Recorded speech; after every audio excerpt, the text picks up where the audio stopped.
Welcome to వైఏ భక్తి channel. ఈరోజు వీడియోలో కృష్ణా జిల్లాలోని చల్లపల్లి మండలంలో నడకుదురు అనే గ్రామంలో కృష్ణానది ఒడ్డున స్వయంభూగా వెలిసిన శివలింగ స్వరూపం గురించి తెలుసుకుందాం. ఈ ఆలయం పడమర దిశగా ఉంటుంది. ఈ ఆలయంలో లింగం శ్వేతవర్ణంలో ఉంటుంది. ఈ ఆలయం ద్వాపర యుగంలో నరకాసురుడు 12 సంవత్సరాలు పూజలు అర్చనలు తపస్సు చేసిన ప్రదేశం. ఈ శివలింగానికి నరకాసురుడే పృథ్వీశ్వర స్వామివారు అని నామకరణం చేశారట. నరకాసురుడు శివయ్య భక్తుడు. శ్రీకృష్ణుడు సత్యభామ సమేత నరకాసురుడిని సంహరించడానికి ఈ నరకోత్తర క్షేత్రానికి వచ్చారంట. నరకాసురుడు శివయ్య భక్తుడు కాబట్టి ఈ పృథ్వీశ్వర ఆలయంలోనే ఉంటాడని, శ్రీకృష్ణుడు నరకాసురుడిని సంహరించిన తరువాత దేవలోకంలో నుండి తీసుకువచ్చిన పాటలీ వృక్షాన్ని నాటడం జరిగింది. ఈ పాటలీ వృక్షాన్ని నాటడానికి కారణం ఏమిటంటే, ఒక శివయ్య పరభక్తుడిని తాను సంహరించాడని, దానికి బదులుగా ఈ పాటలీ వృక్షాన్ని ఇక్కడ నాటారంట.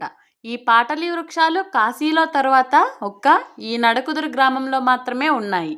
ఈ పృథ్వీశ్వర స్వామి వారి ఆలయంలో పూజలు చేసుకుని సంతానం లేని వాళ్ళు ఈ పాటలీ వృక్షానికి ముడుపు కనుక కట్టినట్లయితే వాళ్ళకి ఖచ్చితంగా సంతానం కలుగుతుందని నమ్ముతారు.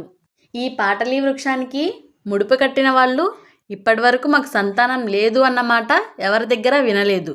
ఎందుకంటే ఈ పాటలీ వృక్షానికి ముడుపు కట్టిన వాళ్ళందరికీ సంతానం కలిగింది అని అక్కడ ప్రజలందరూ చెబుతున్నారు. అలాగే ఈ ఆలయంలో బాలత్రిపుర సుందరి అమ్మవారు కూడా కొలువై ఉన్నారు. ఇక్కడ బాలత్రిపుర సుందరి అమ్మవారికి 4 చేతులు అభయహస్తాల్లాగా ఉంటాయి. ఈ అభయహస్తాల్లో పుష్పం, బాణం, ధనస్సు, పాశం ఉంటాయి. ఈ అమ్మవారి దగ్గర న్యాయబద్ధమైన కోరిక ఈ సమయంలోపు తీరాలి అని కనుక కోరుకున్నట్లయితే ఖచ్చితంగా ఆ సమయంలోపు ఆ కోరిక న్యాయబద్ధంగా కనుక ఉన్నట్లయితే ఖచ్చితంగా నెరవేరుతుంది. అందుకే ఈ బాలత్రిపుర సుందరి అమ్మవారికి అక్కడి ప్రజలు ముద్దుగా టైమింగ్ అమ్మవారు అని పిలుస్తారు.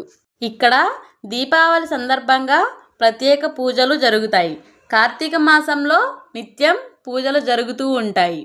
మీరు కూడా ఒకసారి ఈ ఆలయాన్ని దర్శించుకోండి. ఇది విజయవాడ టు అవనిగడ్డ కరకట్ట పక్కనే ఉంటుంది. మోపిదేవి నుండి 16 కిలోమీటర్ల దూరంలో ఉంటుంది. అప్పట్లో నరకోత్తర గ్రామమే ఇప్పుడు నడకుదురు గ్రామంగా మారింది. ఒక్కసారి మీరు కూడా దర్శించుకోండి. ఈ వీడియో కనుక మీకు నచ్చినట్లయితే మా వైఏ భక్తి ఛానల్ని సబ్స్క్రైబ్ చేసుకోండి. Thank you for watching.